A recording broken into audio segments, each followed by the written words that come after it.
Hello, everyone, and welcome to Mad Reaction Episode 8. And we're here today, always with Ralph. And as you can see, the aesthetics are much better this week. Sorry, I'm still laughing at it, mate. We'll It's super never, artwork. ever do that again. Let's just say. Never screw up Mad Reactions branding by just letting the Indian guy kind of run the artwork. It's bad move, bad move. Often everyone, anyway. This should be a good one because I've been behind in all the content. Apparently, Richard Inman has been saying outrageous things. Is that right, Matt? Oh, well, yeah, he's been doing it for a few months, but like this was literally just happening a few weeks ago. Yeah, are we live on YouTube? It's not showing up as a. I think we As are. a yeah, okay. Give me a Everyone there? 2066. Give me a 2066 in the chat if we're live. I think we are. Yeah. So, we have Right. Yeah. Captain Bumbleclot in the chat as well. Good afternoon, Captain Blood Bumblebee. Yeah, we're live, mate. Right. Okay. Then. Right. Let's continue. Yes. Well, it was 2 weeks ago, I believe. Inman did the stream with the guy from British Lives Matter. I think you might have seen him around. He's been like trying to court Laura Towler into doing was at the time trying to get her to do a stream with him on the children's issue in school issue. And then he found out she was an ethno-nationalist, and he didn't say anything after that. So I guess the gloves are coming off as well now. Well, I think they do run particularly from anything that says ethno-nationalist, and they go running like roaches into the corner while the light of the Lord shines clearly. And if it's good old Laura Towler hashtag say her name, then they just lose it, right? They just don't want to Yeah. speak to Miss Towler. They can't even mention her name. So what can we say? That must be winning, right? We're winning, lads. But yeah, Madfast has a treat for us today. We have some gems and jewels, I believe, from the whatever they call themselves nowadays, blood of coke or heart of oak or blood of coke. blood of coke. and, Refugees of coke. yeah, I must interrupt right away by saying, Ricky Doolan, whatever, what's with the fucking aesthetics, mate? What is that look? Is that like I want to be De Niro? I watched Deer Hunter and I fell in love with the film. What's with the look? I'm sorry, but like, you're not a hipster, mate. Don't try that. I live in Hackney. I know what the hipsters look like. Don't do it. Stop. Get a haircut. Stop putting that shit in your hair. Someone watched The Kingsman and just thought, I can do that. Yeah, I can rock that look. I can do that. We apologize for the unnecessary giggles, but that's what our stream's about. Mad Reaction's all about the giggles, guys. So it's giggle time in the right. Romper Stomper, nice ID. So, all right, guys, let's get this on. Let's get it down. Good everyone. We've got Ricky here. Ricky's very busy getting all his followers on board from Twitter, so he's tweeting and doing all sorts of whatever stuff you do on Twitter. I'm not exactly a Twitter megastar. In fact, I'm not a social media megastar in any way, shape, or form. Whereas Ricky is. So I'm good. Anyway, welcome everybody. Live streaming tonight with Ricky Doolan. You'll know Ricky from when we launched Black Lives Matter on this channel. Black Lives Matter. Did you just say you launched Black Lives Matter? Black Power Fist on the It's free simple. All backed up by these far left movements. The BLM. Sorry about that, guys. That was weird. Yeah, I think he did. Did you just say when we launched Black Lives Matter? Yes, this is why I said like the first 3 minutes are absolutely hilarious. He's Freudian slipping everywhere. Yeah. Once more. You'll know Ricky from when we launched Black Lives Matter on this. That's so true. I mean, you literally are Black Lives Matter. You just hate Muslims, aren't you? On your knees, Richard. When you say that, on your knee, I want you to take a knee, mate. On your knees. When we launched Black Lives Matter, mouth wide open. Muppet. Sorry.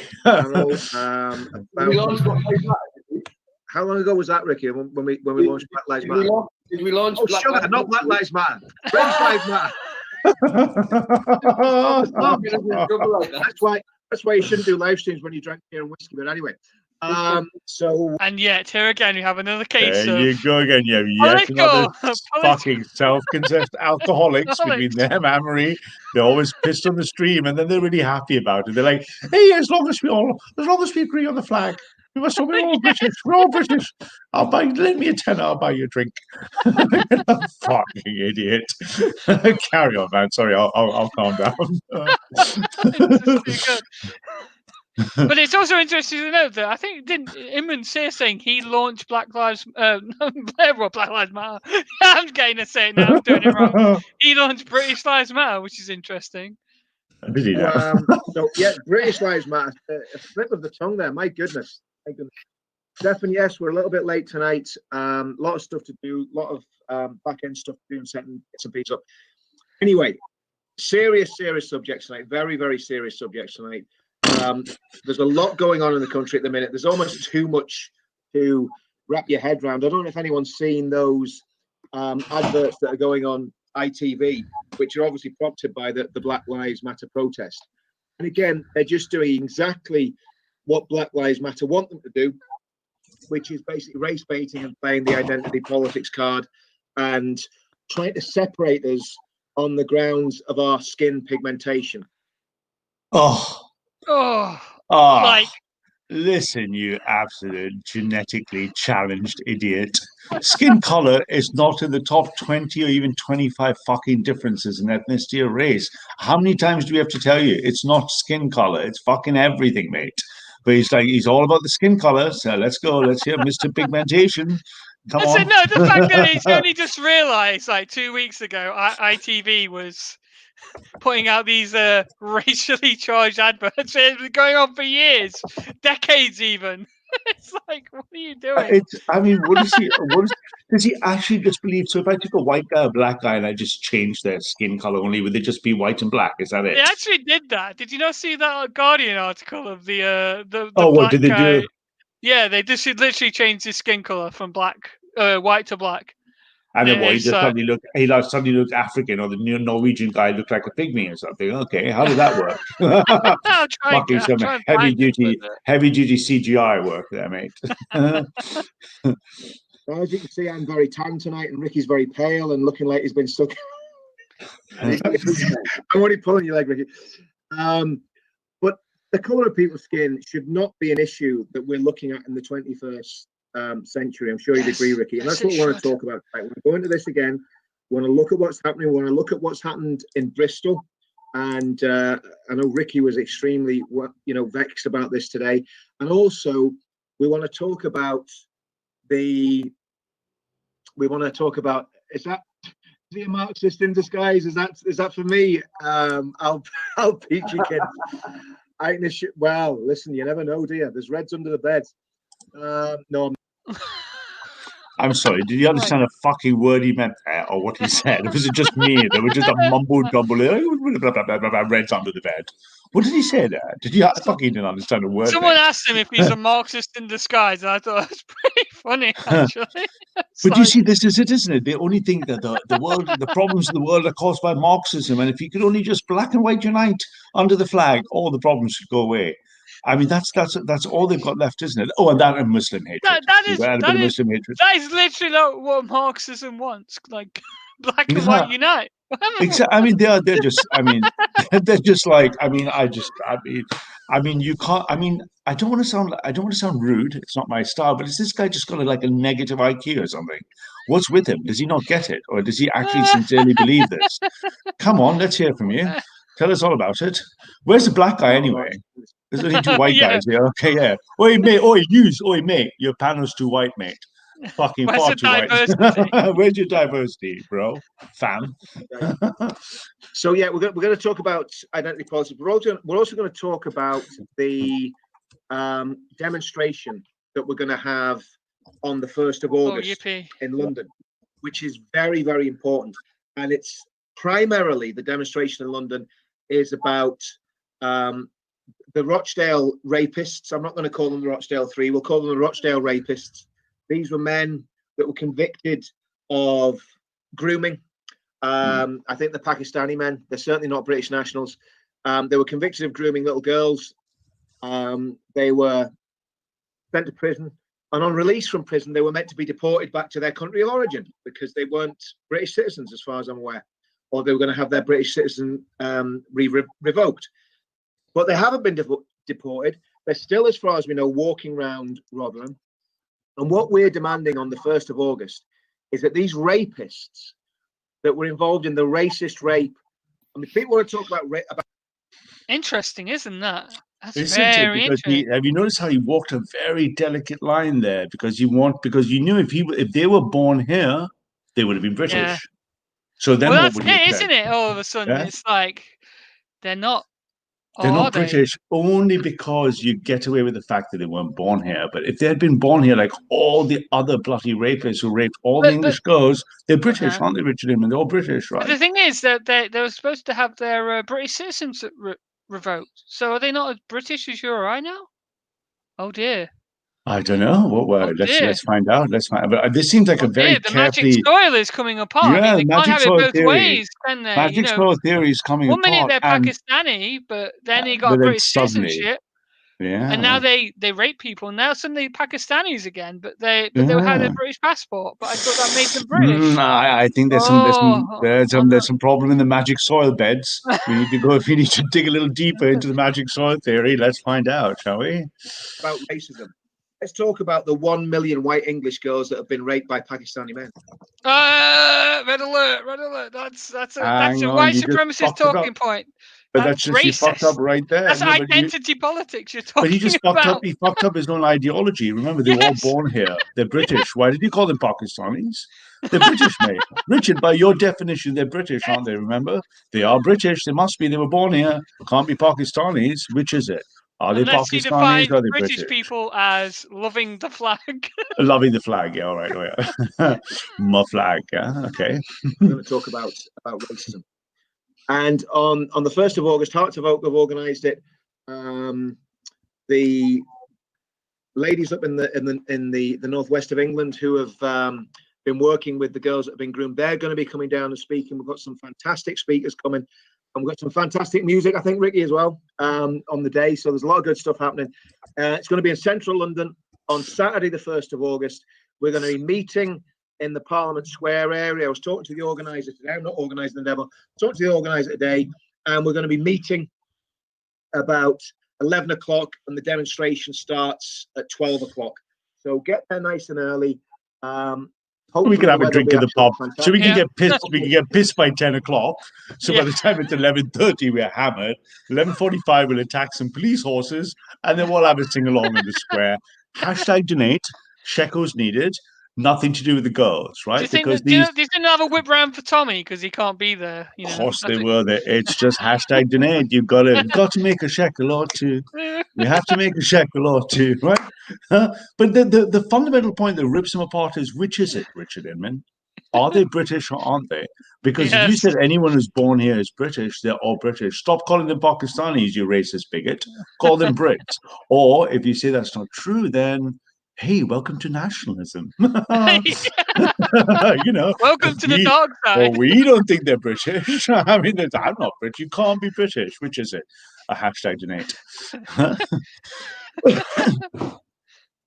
Citizenship was released from prison nearly 2 years ago, and these people are still in the country. So they've basically had their citizenship taken away, but they're still in the country. Why? And that's the question. Hearts of Oak have taken the Home Office to court, and we're trying to get this resolved by these people being sent out of our country so they can't rape little girls again. I think it's really as simple as that. So that's what's happening on the 1st of August. But we're also going to be talking about the black and white issue, and the top heading is All Girls Matter, but the subheading is Black and White Unite. Because these are cringe. Are you? I mean, Jesus fucking Christ! I'm sorry to blaspheme, but did he say the heading is All Girls Matter? Yes. Subtitle Black and White Unite. Yes. So what is this? Like a black and white love fest for girls? What the fuck are you guys on about now? they seem dumber and dumber every time they say things. Have you noticed? Like, what does that even mean? All girls matter? Yeah, of course, all girls matter. Yeah, but especially English girls. Yeah, because this is England, right? And what's the Black and White Unite? Is this guy like? Does he have a black girlfriend or something? Do we know? I don't think he does. Maybe. I think he might actually. He might actually. Has he got a fondness for hunting the pink? What's he got? Sorry, I'll be good. Yeah. Sorry, I'll behave. I think so. I think he actually does, because I don't know if someone can check and find out, but I think he does. Yeah, but again, we'll continue. But whether you're black, brown, yellow, or white, whatever your skin pigmentation, you should be concerned about the rape of children in this country. And that's what we're concerned about. We're not interested in what color you are. We're not interested in what background you're coming from. We're interested in what's happening to the young girls of this country, very, very vulnerable working class girls, and it's still happening today. And we're not going to stop until. Is that interesting? It's almost like he doesn't know. They don't know which. See, this is the problem. If you take the personalities out for a minute, it makes it much easier. If you just draw the policy positions, they've got fucking nowhere to go, right? No. Once the Tory party finishes its Islamophobic inquiry and the Conservative Party comes out and goes full fucking fronto for Allah, right? Yeah. And start putting out Tory MPs, where do they go? They're not nationalists and they can't be Conservative Party members. They've got nothing except we hate Muslims. So if they say black and white unite, they're like, yeah, so does the Conservative Party, mate. If they say black and white people are not the same, they're like, oh, sounds like a nationalist. So you're right in the middle. So what do they say? I mean, their policy positions look more and more absurd. I think we keep up the pressure for the next 6 months, and they're just going to make more and more mistakes, right? As they try to trip over themselves, right? Can you tell that they're tiptoeing really cautiously in their language? Of course. I mean, this is the point. They're trying to say that this rape epidemic is a issue for everyone, but it's not. He's literally spelled it out already. Yeah. It's predominantly working class white girls were they were predatory packs of packers hunting them and raping them, and they were raping them in a racial war crime. As far as I'm concerned, what's happened in England is effectively a war crime, right? By any other metric. But somehow, it's about all the girls, right? I mean, not just this obvious racial hate crime. It is a racial hate crime because the simple question: how many Muslim girls have been groomed and raped? Oh, not many. How about black girls? Not many. No, many conservative Indian or Chinese girls? Not them. It's working class white girls, not even middle class white girls. It's a war crime against the working class white girls, simple as. But they can't say that. They can't say working class white girls. They have to say working class, all of us unite girls. Yeah. Right. And it's just fucking comical. I find it particularly disgusting that on one hand, they claim they care about these girls. On the other hand, they do everything to deny their English identity. When I say English, I mean 4 tribes. They deny their English identity. You have to say English working class girls or white working class girls, but they can't say it. They just can't bring it out of their mouth, which is an insult to a girl who was called a white slag while she was raped. It's just an insult, right? I mean, it's disgusting. So, Minecraft thoughts. So, right? This plague of racist rape is put to an end. So that's the little plug for the demonstration on the 1st of August. We're not announcing the speakers just yet, but there's going to be some very big names at that event speaking. You can probably guess. Like Madonna? Who's a big name? Madonna? Who? Fucking Stormzy? Who have you got? Who are the big names? I mean, they've got 2 less now, right? Sargon's supposedly only going to appear on video, and Tommy as well. So they've got Anne-Marie Waters, I believe, still going. But hang on, you got the Irish lesbian for Brighton. You got a bunch of these people. So basically, no big speakers then, right? Basically, no one, right? You got the old decrepit guy in Heart of Oak who barely seems senile anymore. Who else is left in your movement?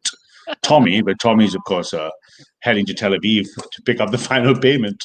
So I don't know what's left, mate. I'm glad I'm not going. I'm talking about. Oh, you sure?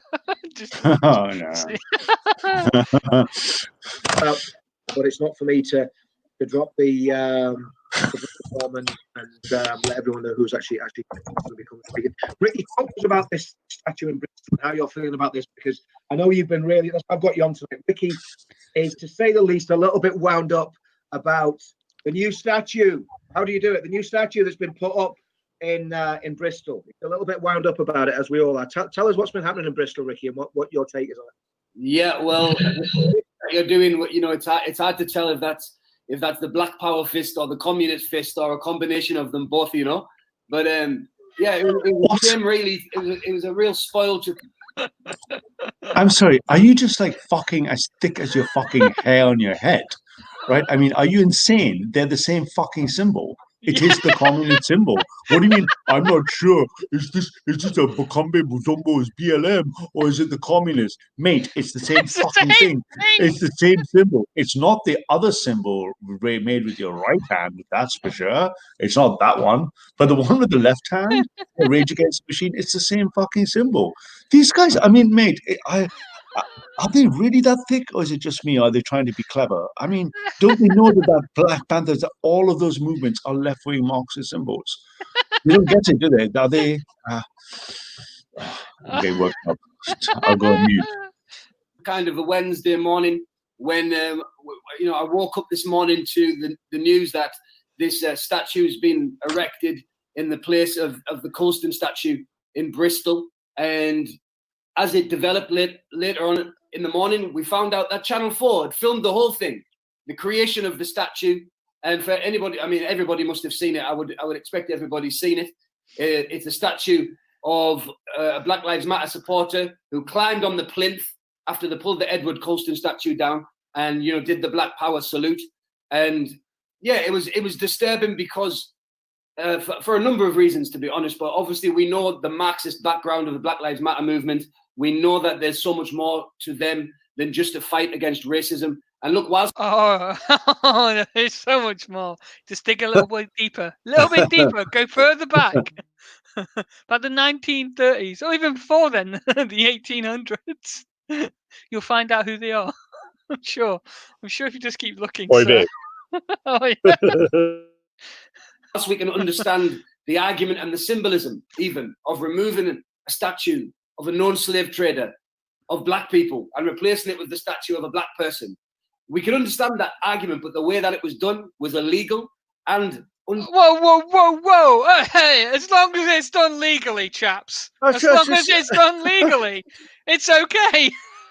Yeah, and when did these guys, with their fucking history of mortgage fraud, crimes against all sorts of low-level petty crime, when was legality a big deal for you boys? I mean, not to get personal, yeah, but as long as it's a legal statue, you're all right with it. Okay. That's it. Okay. As long as it's done legally, right? Yeah. It's just the same with everything. As long as it's done legally, it's okay. They just should have just asked for permission, and they'd have had no qualms about fucking Christ, man. Oh. Democratic, right? So the ongoing plethora of mob lawlessness continues. And, it's coming from the BLM movement, and it's really where the major problem is. The rule of law is a key British value, and it's one that that shouldn't be bent for any political cause. So, I think it's about time that the mainstream media and the celebrities that have been promoting Black Lives Matter, that they start to speak about the reality of the matter. Ein Moment bitte. I'm sorry. Did you just say, I'm sorry, did you just fucking say that the rule of law is the core British value? Is that what you just said, mate? Is that what you just said? The rule of law, is it? So, rule of law, right? Okay. Did you tell Tommy 10 names that before or after he signed all the mortgage fraud? When did you? So will you disavow, Tommy? Is it the rules of, is it? Come on. It isn't, is it? Bunch of fucking crooks, right? Oh, hey, Richard, do you think my tits look big in this, mate? Oh, Richard, mate, do you think my tits look big in this shirt, mate? Have any of you boys? I know you like the wannabe paramilitary look, but have you got the balls, kahunas? Do you think my tits look good in this? Oi. No. Sorry. You're gonna be getting naked by the end of the stream, aren't you? Jesus. Marxist undertones, and they start to address that the BLM desire and the far left desire for a political revolution, similar to the one that Russia went through, China, North Korea. That's the real talking point. That's what people are missing out. And until that's addressed as the national conversation, then we'll be constantly going from a platform of non-reality. What? Sorry, I was on mute. I'm looking for lighter. He went blah blah blah blah blah. We'll be going from a platform to non-reality. Like, dude, are you He smoking some mentioned some grade A communist stuff? states. I don't get his point. What was he saying? I have no idea. Reclaim, mate. I require like much more concentration. I've got a small brain, race realism. Been Shit. Yeah. promoting black. I just fucking don't understand half these thoughts they have, right? And it's not the language, it's just that the thoughts are so mumbled. Let's have a little listen. He said, blah, blah, blah, blah, false reality. Okay. Value, and it's one that that shouldn't be bent for any political cause.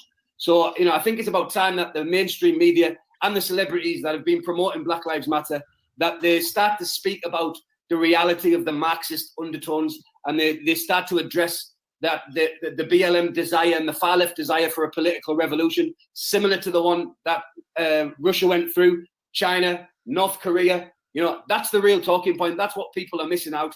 And until that's addressed as the national conversation, then we'll be constantly going from a platform of non-reality. Bad chance that's going to happen, mate. Fucking Christ. You've got more chance of getting a fucking camel through the eye of a needle than you have bloody getting the media to I was just thinking when we get the uber European arch empire, let's not put this guy as head of communication on the right. Yeah, let's not. He's not going to get the job of chief information officer in the European uber state because he's fucking a terrible communicator. So what you're trying to say in simple English, mate, is you're catching up because you guys clearly are Marxist scholars to what we've always known. That they're a bunch of Marxists, and you should call them on it. Is that what you're saying? Okay, sweetheart. Gotcha. Why are you protecting these Marxist and communist media? I don't understand. As the media, put away their, sickles and sides, in the drawer, huh? Fucking. And I think one of the things is it's and a lot of people have pointed this out before. It's very, very clever marketing, because who's going to stand up and say Black lives don't matter? Nobody's going. I would. I'd do it. Going to say that. Nobody's going to say that. However, sorry, I'm going to make the. I'm sorry, man. I have to wait in there. I got to put the T-shirt on for this. I'm going to make the mathematical claim that the white lives matter more right now, and they matter most in England because they're the least genetic stock left. If you care about the white rhino and you're not worried about the white rhino and stuff, why aren't you worried about protecting endangered species? So yeah, you could make the case that white life matters most right now because ultimately there's only 8% of white people left. So yeah, you could easily make that argument. But for him, as Hall says, it's only black lives who are Marxists that don't matter. Other black lives, they're cool, mate. Yeah, black lives are good as long as they're not Marxists. Get the Marxists. An idiot. So I dropped my laptop. I think a lot of commentators are completely missing out on. I've said it on this channel on numerous occasions. I don't like the phrase Black Lives Matter. I don't like the phrase White Lives Matter, because both of those phrases, both Black Lives Matter and White Lives Matter, are divisive phrases. So quite apart from the political background of what's going on, I am going to challenge that phrase. And it's not that I am racist. And anyone that knows me knows my background. They know that I've worked in West Africa, worked basically building children's homes and educating children and feeding children, all that sort of stuff. I'm not saying that to make myself sound clever. I'm just making a. Yes, you are. You're basically saying, guys, see, I'm not racist. I'll challenge the Black Lives Matter, but I'm not racist. See, I fed some starving Africans. I'm not racist. No, that actually, the root cause of the problem is he's not racist. That is the problem, right? That is his root cause of the problem. But that notwithstanding, he said, I don't want to stand on Black Lives Matter and I don't want to stand on White Lives Matter. Okay, so it's just all lives matter. I said, okay, so why are you British, mate? And why don't you go for one global world Marxist dream, just one big country, right? That's what you want, right? All lives matter, right? Oh no, except it's my flag. Gotta have my flag. My colours. Please don't call me, please. Sue says, don't call me racist. Please don't call me racist. I'm not a racist. I'm not. Fucking idiot. Yeah. You stepping Nazi sitting here spouting racist nonsense. But the reality is, yes, get the Nazi digging. What is it? 9 minutes in and we've got Nazi already? Christ. You got Godwin's law in full effect. He's like, let's look at them Nazis. Got to find a Nazi somewhere. Yeah. Phrase Black Lives Matter as the phrase White Lives Matter divides, because it divides people on the grounds of skin color. Oh, stop! You're killing me. The I skin mean, see, color this crap. is the problem with these, but even the skin, Oh. this is the problem with these idiots, right? They are actually social constructivists. They're actually Yes. Marxists or social, Yeah, they because are. they believe identity is caused by an abstraction. You know, Yeah. white people aren't a concept; they just exist. Yeah, I don't have to invent them; they just are, right? So Yeah. pretending they're not is trying to make this identity, but he comes and saying, "I'm against identity politics," but then he creates this social abstraction above it. You're fucking lefty. Everything that comes out of his mouth He's is a left wing. Marxist. Right? He's a Marxist. He just hasn't got He's in not with the bright enough. program. He's not bright enough to be a Marxist, but he's definitely fucking left wing, mate. You know, he's not even. As long as we can all have a drink, it should be all right. Ooh, give me a drink. This is, and we've said this time and time again. So even if we put aside the fact of the let's just say dubious roots and leadership of Black Lives Matter, because dubious roots. What does that mean, Inman? What are you trying to say? Come on, spit it out. Is your phone ringing? Have you checked your phone? Hi, this is Careful Tel there. Aviv HQ. Tel Aviv HQ calling in. people say Black Lives Matter has been corrupted. That's the nonsense. Black Lives Matter has always been the Marxist. Has been corrupted. Not hiding it. It's to be fair to them, they're doing it. It's like they're doing exactly. It's like the old advert. It's doing exactly what it says on the tin. We are Marxists. We want to defund the police. We want to destroy capitalism. We want to destroy imperialists and all the other jargon that they use. They want to destroy white supremacy. They want to destroy the white patriarchy. Hang on. Whoa. What do you mean by that? Richard Inman, are you for the patriarchy? Are you for white supremacy, or are you against that as well? What do you he's mean? against it, but he's against it. Oh yeah, of course, because it's not the colour of your skin, is it? That matters, no, of course. It's one that I heard, and I said it to Anne-Marie when I was chatting to Anne-Marie last week. The white supremacist capitalist heteropatriarchy. Apparently, that's what we are. We're the white supremacists. Capitalist. Jesus Christ, mate. Jeez, look, if you're going to fucking shill for Tel Aviv, at least get the fucking nomenclature right. It's not heteropatriarchy, it's heteronormativity. What the fuck is heteropatriarchy? Does that even mean anything? What is a heteropatriarchy? You're just reciting words, aren't you? They just like words, aren't you? To you, like hetero. They're just sounds, aren't they, Richard Inman? They're just like sound. They sound right. Heteropatriarchy, white supremacy, kill. I mean, you should really, really try reading before you speak. Just a little hint, right? Just a little hint. Somebody asks you, that's basically what you are, and that means you're a white man that runs everything, basically. Which, as we know, straight white man. Get it right, remember the hetero bit. It's important. is it's a white heterosexual man. Yeah, exactly. So they're deliberately dividing people on the grounds of skin color. And they're doing it because they know that there will be a backlash. And this is where we've got to be extremely careful in how we react to this. There'll be a backlash from the extreme, the genuine racist far right. Hello. Hello. Hello, Richard. Did you call me, mate? What was that again? I thought you called my name. Say my name. Say my name. Say my name. Say my name. Say my name. The genuine far right, extreme, far, extreme. Them lot over there. You know what you mean, like English people, mate? Yeah, okay. They'll be recruiting like mad. This is the biggest recruiting sergeant for white supremacy that I've ever seen. It's as simple as that. Because normal people, and we're going to have to now differentiate between black and white people. Normal white people, very, very sadly, are getting radicalized by seeing this poisonous nonsense spewed out on the television screens, spewed out by activists. And I don't believe for a minute, and we've had them on the show, I don't believe for a minute that those activists are representative of the mainstream of black opinion in this country. I don't accept it. And if I'm wrong and they are representative, boy, we have got a big, massive problem. We need to... Boom! There you go. From orbit. That was almost there was almost a moment of truth. There was a moment of honesty. What if the majority of black people are totally for BLM? Then what? Oh God, no! Then what do you It's do, Richard? unthinkable. We're in What trouble, do- then, aren't we? Yeah, what Oh, we are are. you going to do, Missy Ricardo Inman? What are you going to do, Richie? What happens if you actually, what if you gave you a poll that said 80% of black people in the UK support BLM? I want to destroy white supremacy, white hierarchy, heteropatriarchy, whatever the fuck that is, right? And they're coming for the heteros, mate. Now, I'm not sure that affects you personally, Richard, but if they're coming for the heteros, I'm gonna what get is a that going T-shirt to with saying "I'm with hetero" on it. Yeah. I'm with hetero. Heteropatriarch. but you know, joking aside for a minute, what if that happens to be true? What does Richard Inman do? Yeah. Does he join us? Yeah. What does he do? Oh, What if no. 80% of black people say yes? On the fam, other Inman hand, count? he's literally spelling out they've got to gatekeep now.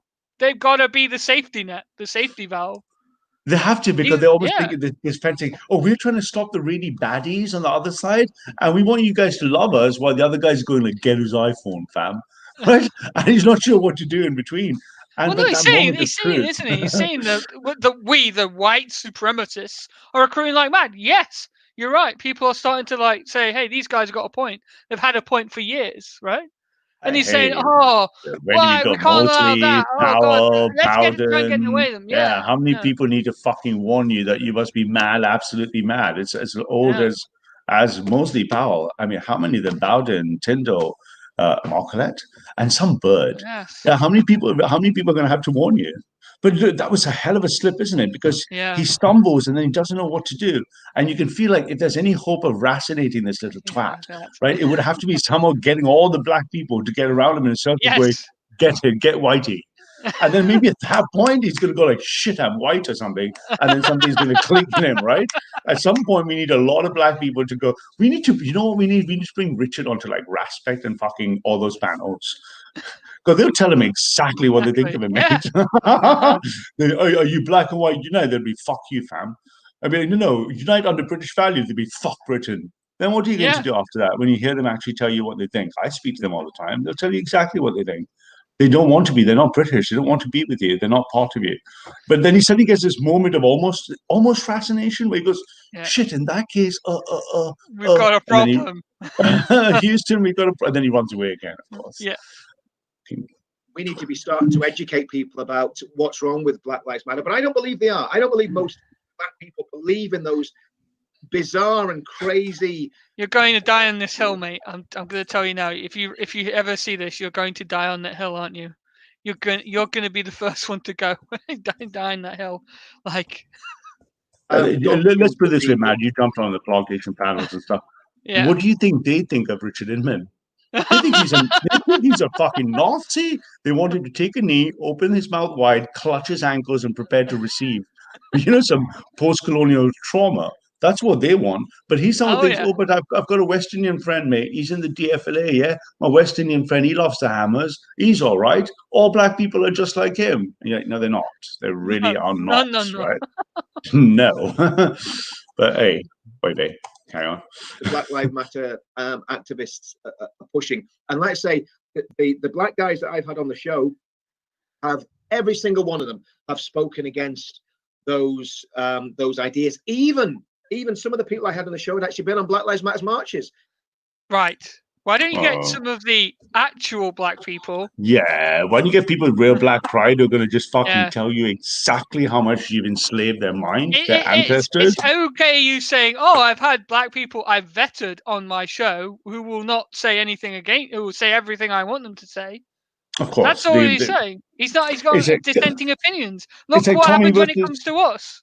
But think of Tommy and Sarah. They rolled on a one black DFLA guy who said, "Hey, I'm British." And Tommy was like, hey, look, he's British. And Sarah went like, "Yo, fam, what the fuck?" Right?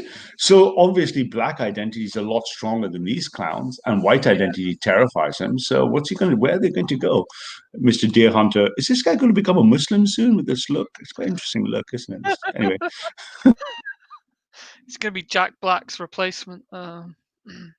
In 2016. And they're looking at it now and saying, "Do you know something? I don't agree with that. I don't agree with this." So, but the problem we've got is, Ricky, the mainstream media are not doing what we're doing now and having the balls. And I'm just going to use the language, the balls to basically stand up and say, no, this is wrong. This is He doesn't get it, does he? He doesn't get that the media is complicit. He has no idea. See, but the problem with these idiots is if you put them into nice little neo-reactionary political compasses, they think in quotes, the establishment as the only enemy, and that the establishment is somehow supporting the left and not communism. them. They don't have the models, do they, mate? At all. And No. They this don't is get race baiting that's actually going to. No, they don't. No, sorry. Sorry, no. It's. I think keeps getting stuck. I don't know why. My mouse. There we go. That's actually going to cause serious problems for our culture and our society. What's going on with the mainstream media, Ricky? What's happening? Well, the mainstream media are completely complicit, obviously, Way! in the divisiveness of the identity politics, in adding fuel to the fire of the division that's taking place right now. But look, they're totally wrapped up in this this kind of common purpose kind of what's it called? It's the next level up from equal opportunities. Equal opportunities was about equality when it comes to race, when it comes to culture. But now they've gone level up, and now it's all about everything has got to be diverse. So they're caught up in this, push for diversity, and it comes all the way from Common Purpose with George Soros and his organisation. They've got their tentacles in a lot of the organisations in Britain, including the police force, where they've got this diversity thing that they're training. They're training the top level, the top brass in the police force and in a lot of these institutions. They're training the top brass on diversity. So when it comes to the people that are operating, the people that are dealing with the public, the diversity training is so deep into them that their careers are under threat if they don't show some level of attempt to create diversity. That's why you see the problem with the grooming gangs and how they were treated, how they were not dealt with by the police, even though the police were. Oh, don't you fucking dare. Yeah. The single reason the grooming gangs happened is because the entire establishment, top to bottom of society, was scared to be called racist. If you look at everything from the care homes, the police, the inquiries institutions, what was the thing that paralyzed the nation? Scared of being called racist. Stephen Lawrence, yeah. Yeah, Sir Stephen of Lawrence. Exactly. They were scared of being racist, called racist. And that fear the English lasses paid for with their lives. The rest of their lives will be a horror as they recover from this trauma. Some of them never will. I was talking to Shazzy about certain stories and stuff, and some of the duty of care for these girls are going to be forever. They're never really ever going to truly recover from what happened to them. And these people don't have the fucking balls to see that the root cause was English people were scared and the entire institutional state was scared of being called racist. Yeah. We're not, and you are. You're shit. You have no fucking right or moral high ground to stand there saying you speak for the girls when you're scared, tiptoeing around that someone might call you racist. Yeah, it's sickening. But they are quite thick, so you've got to kind of forgive them a little bit, right? They're not very bright, are they? So. Aware because they were scared for their careers. It's exactly the same that we're seeing right now. We saw it in London just a matter of weeks ago. It was the spark for us creating British Lives Matter when we saw the police handling the situation in such a poor way. But they are scared for their careers. They're scared if they do something, they'll be seen as racist, and it all comes from this Common Purpose training from George Soros. Yeah, and I think it's obviously it goes even deeper than that. I mean, there's a lot of talk now about what people like Melanie Phillips call the slow march through the institutions, which really started in the late 1960s with communist and Marxist thinkers. Oh, Jesus, mate. It's not the slow march. It's the long march. And it didn't come from the 1960s. It came from Gramsci's letters in prison when Mussolini threw him in jail. If you're going to kind of like a pedo bullshit like this, at least get your scriptwriters to give you the right bullshit, right? I mean, they just have no idea. They're like, common purpose, George Soros. You're about almost quarter of a century too late, right? But notice the irony. On one hand, they point the fingers, like they point the finger at the far right, no platforming. They point the finger like, oh, it's a scare to be called racist. But when we confront you, you run away because you might say someone is racist. So which is it? Can you see the kind of moral or philosophical contradictions? They've got nowhere to go. Their positions are untenable, right? We're going to crush these fuckers in no time. See a little better. Realizing that they weren't going to manage to have the bloody revolution they wanted. They weren't gonna. There wasn't a Chairman Mao or a Joseph Stalin in the West who they could rely on to basically overthrow capitalism and overthrow freedom and overthrow democracy. So they have gradually been infiltrating every area of the establishment of Right. Western, not just in the UK, and they've done it in the United States. They've done it in mainland Europe, and of course they've done it in the UK, and they've been extremely successful. And really, I think when I was talking to Anne-Marie and Tom from Zero News the last week, we said, you know something, we are actually the resistance, and I don't mean that in a violent way. We're not going to be involved in violence because we're all peaceful. Are you fucking LARPing as a little 8-year-old boy when you played with your fucking Star Wars and your Captain G.I. Joe figures? You are the resistance. You're complicit. You're responsible for this shit. For 10 to 12 years, you made the nationalist movement equivocate with Tommy Togs running down the streets throwing bottles. You have done more damage, if anything, if you just let the BNP or any nationalists sort it out. After, remember, the BNP picked this up first. Tommy just stole it from the BNP. Right, so the BNP should get all the credit, if anything, for this. And what did you do? You just cocked it. You fucked it up, guys. You didn't get the grooming gang report. You should hang your head in shame and walk away. Go do something else. Go play with the children or something. I mean, sorry, I didn't mean that, but organizations. But we're actually resisting an establishment that has been taken over by cultural Marxists, by full-on Marxists, by communists, by the far left, by these so-called progressives. They all believe in the same things. And I think one of the same things you literally believe in. The only difference is you hate Muslims. God, exactly. And the only also difference, they hate Muslims, but they peddle the same views in a different way, but they deny the accusation against themselves that's given to others. But then they accuse us of being it. So, I mean, they're inconsistent logically, politically, morally, and it just rings hollow, isn't it? That moment, that precious moment where he looked and he's almost like, but if most black people think like that, then, and then what did he do? He ran away from his own question. Yeah. So he's obviously, he's a moral coward, right? He's not willing to look at the hardest decisions that he must question himself. The hardest decisions when you question what you believe and you're morally courageous enough to change your mind or what you thought. That would be moral courage. He doesn't have any moral courage, right? No. It's weak. Yellow belly does. No, but that's a racist term, isn't it? Yellow. Oh, Can't say yellow these days. We're not racist on this panel. We're multicolored. Yeah. Our Teletubbies come in all colors. Yes, in all colors. The worrying things is, Ricky, if you look at people like Yvette Cooper and even some people in the Conservative Party, what do they call that dreadful woman that lost her seat at the last election? The one that had the issue with no,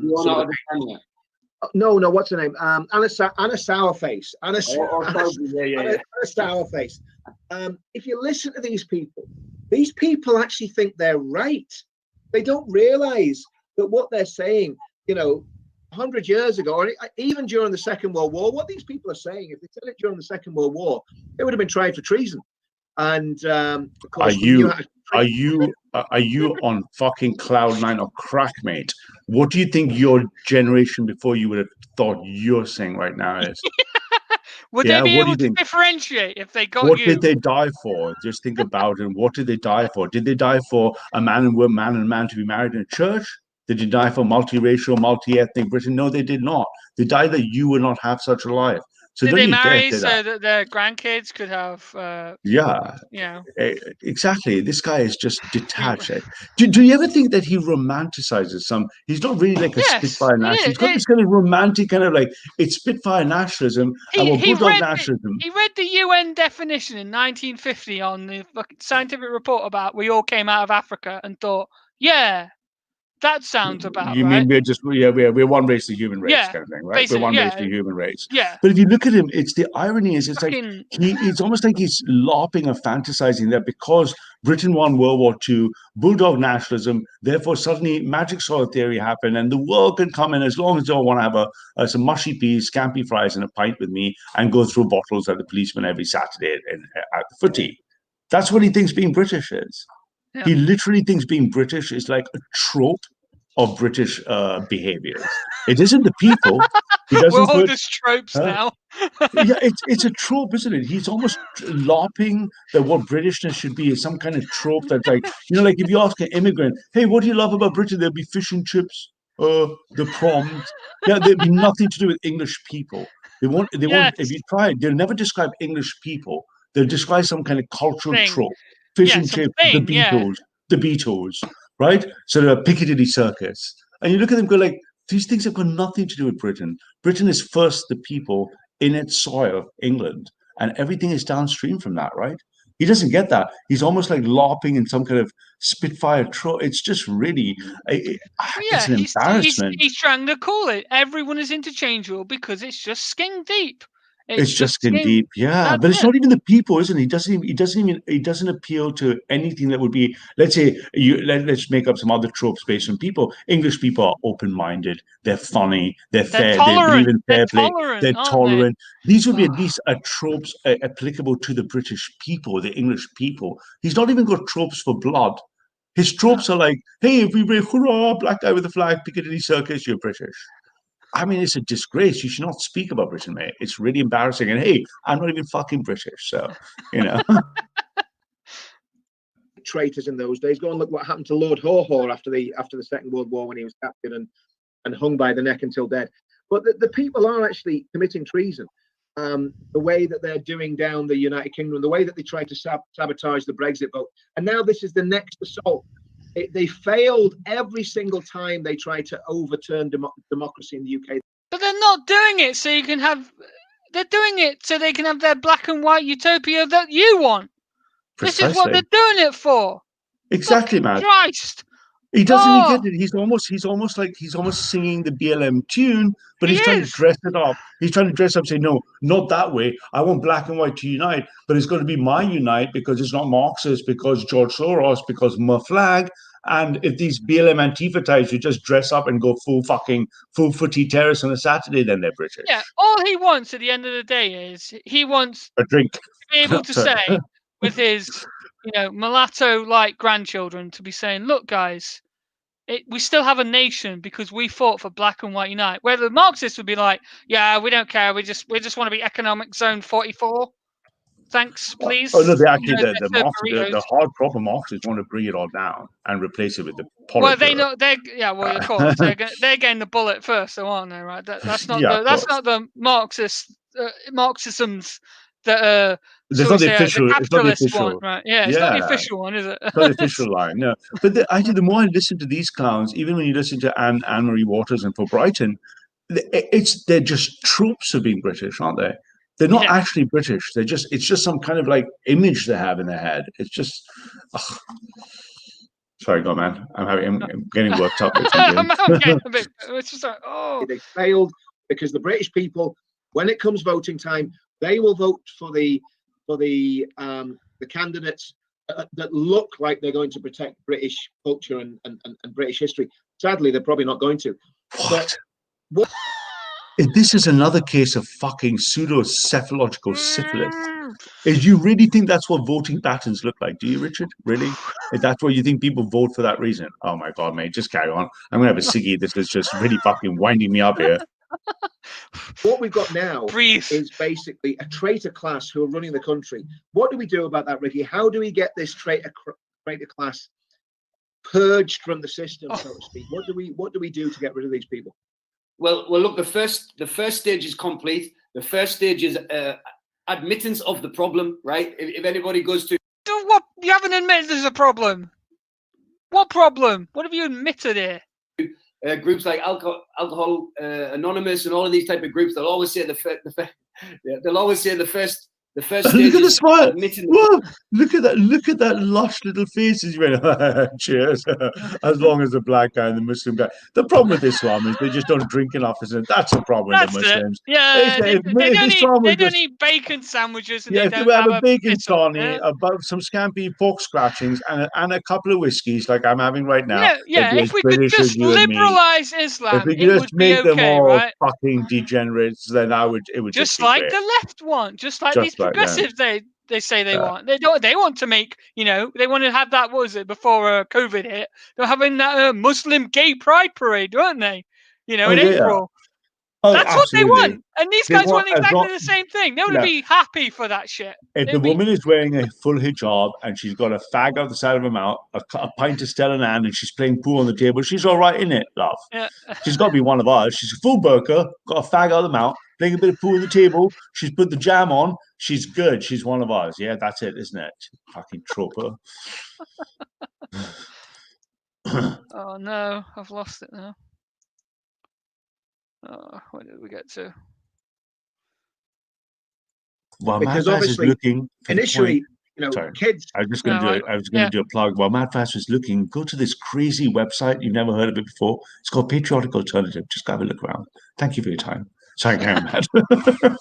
Where did we get up to? 5. What was it the old Jesuits used to say? Give me the child when he's 7, and I'll give you the man when he's 15, because they were the key years when they could get information into a child and basically get the child to think the way that they wanted to think. And of course, people aren't stupid. They don't forget lessons like that, and they know that sort of thing works. So we can fight back against that. And what I would love to see is, and we could start very, very small, but if we had a world-class cartoonist, a world-class historian, and a children's writer, not David Williams, but a children's writer that could basically put together a little booklet about why Britain is great. Start off just small. Start off just I'm highlighting. sorry. You want a world-class cartoonist to describe in a booklet to children why Britain is great? Is that your way to restore the nation? You're going to draw little pictures, are you? Going, why? What are you going to draw? A Boudica? Are you going to draw Elizabeth I in cartoon style? And you know what? That booklet will just as diverse as if the Progressive Left were to do it. Cheddar Man will be right on the front page. Cheddar Man will be right on there. Cheddar Man will be standing there going like, hey, we was Cheddar Man, right? I mean, literally, because for him, it's just a trope in his head, isn't it? He can't bring himself to say England is the English people first. If there was an ice age to happen, what does blood and soil really mean? Blood comes before soil and then spirit. If there was an ice age, you could imagine the English people being lifted out of England, moving to some other part of the world, and surviving as the English people to eventually potentially come back home. The England is the English people. It's nothing fucking else. It has to be the English people. There can't be any other definition that makes sense. England is the English people. Then the second bit is England, the soil they happen to have is theirs. Everything else is downstream. Culture, ethnicity, values, everything is downstream from this, right? He doesn't get it. For him, he's going to pick anything. A cartoonist is going to come up. I'll tell you what, you want a historian, try David Starkey, mate. He'll give you a little history lesson. Sorry, I've got myself in a bad mood. Britain is great. You could talk about the invention of the steam engine. You could talk about the Industrial Revolution. You could talk about the spread of Christianity. You could talk about the King James Version of the Bible. You could talk about the ending of slavery. There's so many that you could talk about: defeating Nazism, defeating German expansionism. You could talk about so many different things. I mean, that's just me just doing stuff off the top of my head. But if we could, and they were all done by white. At least, men. hey, it's all right, man. At least we're not speaking German, right? I know, So, right? At least we're all not speaking German. So it must be good. Right? That book will be all white men, and they'd have a problem with it, right? Yeah, of course, yeah. It's embarrassing, this guy. you could produce little simple cartoon books and get those into the hands of every single child up and down the country. Why? Yeah, so what is little Tyrone going to think when he opens up his little book that's been, world-class cartoonist and his drawings, and he's like, yo, fam, why is there only white people in here? Yeah, exactly. And this is, this is it. I was looking at a couple of things recently on the BBC are running diversity shit, right? And they run some diversity, and there was somewhere, I think it was in Cornwall or Devon, about this black woman or predominantly black woman talking about her, she wanders around Devon and Cornwall and she can't get them to see when she looks around, she doesn't see faces that represent herself. I was like, yes, it's England. It's Devon and Cornwall. If you saw a lot of Chinese people, you should be checking if you're not fucking hallucinating because you're in Devon and Cornwall. Why do you expect society to? And the fundamental thing is the minorities want the majority to cave into them. They want equality where there should be none. There shouldn't be any. And they want it. And like you say, little Tyrone or whatever, he opens a book and he sees lots of white kings and queens because all the kings and queens of England were white.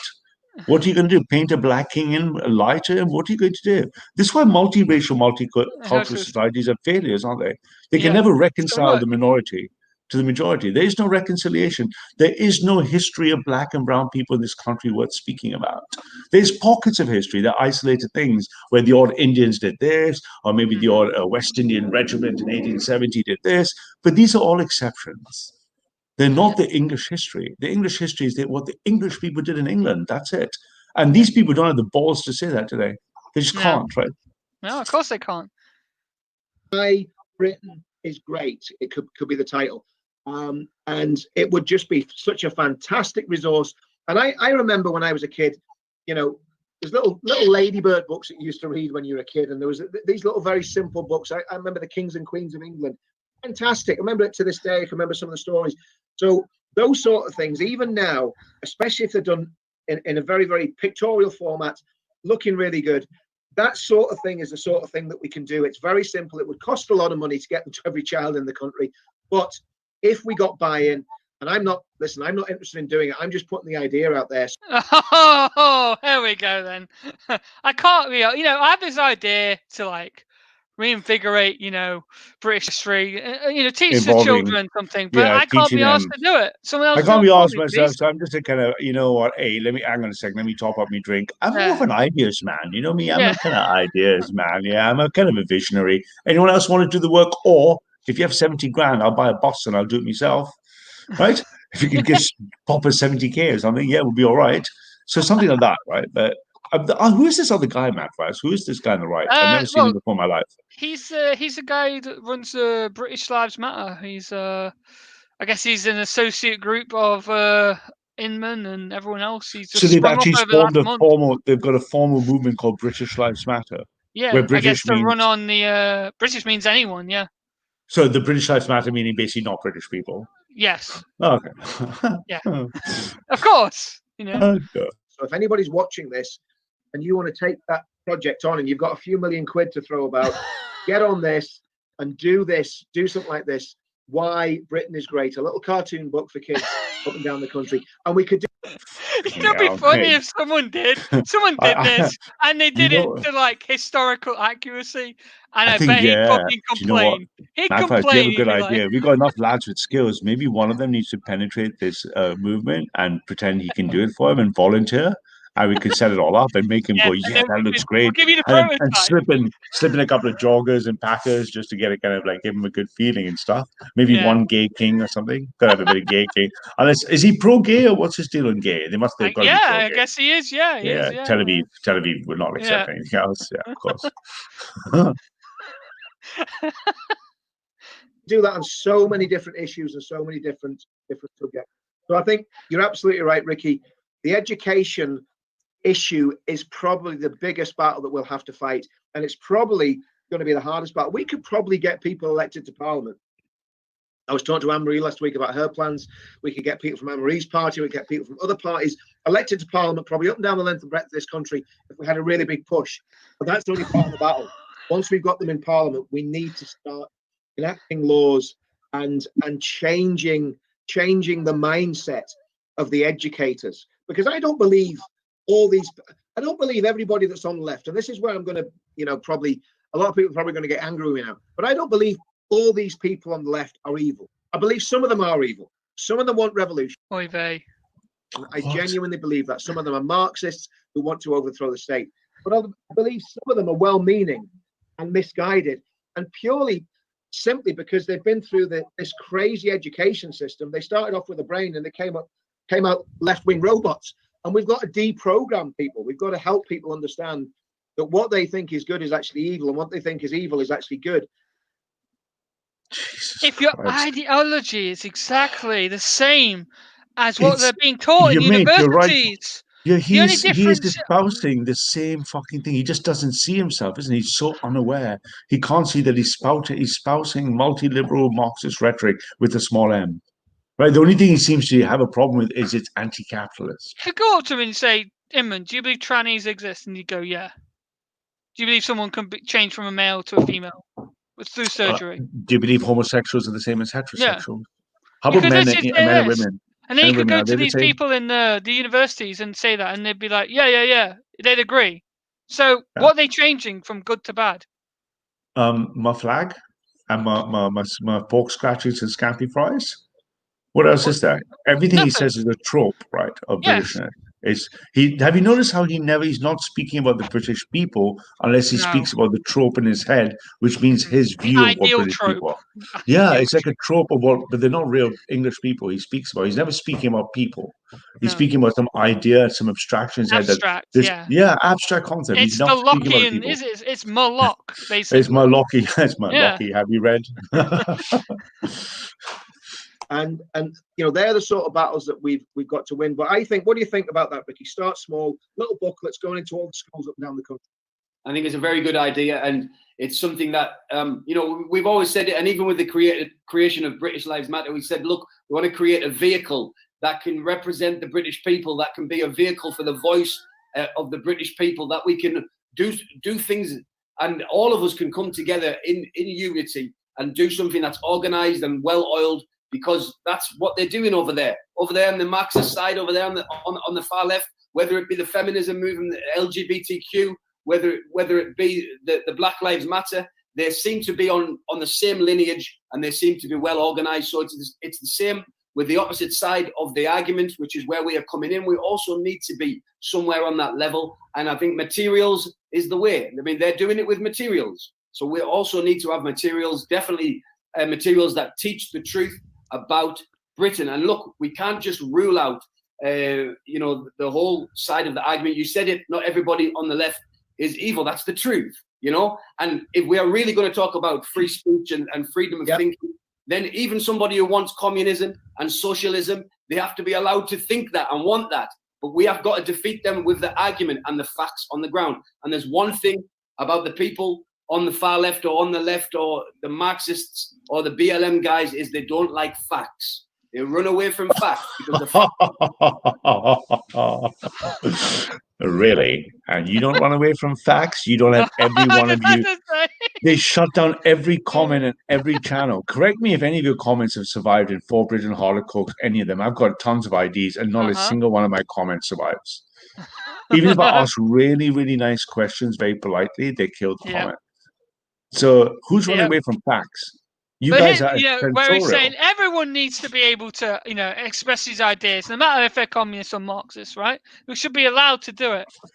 Yet Laura Towler asked this guy for a chat, and he turned her down because she's an ethno-nationalist. Now, where is their existence in this political sphere of debate?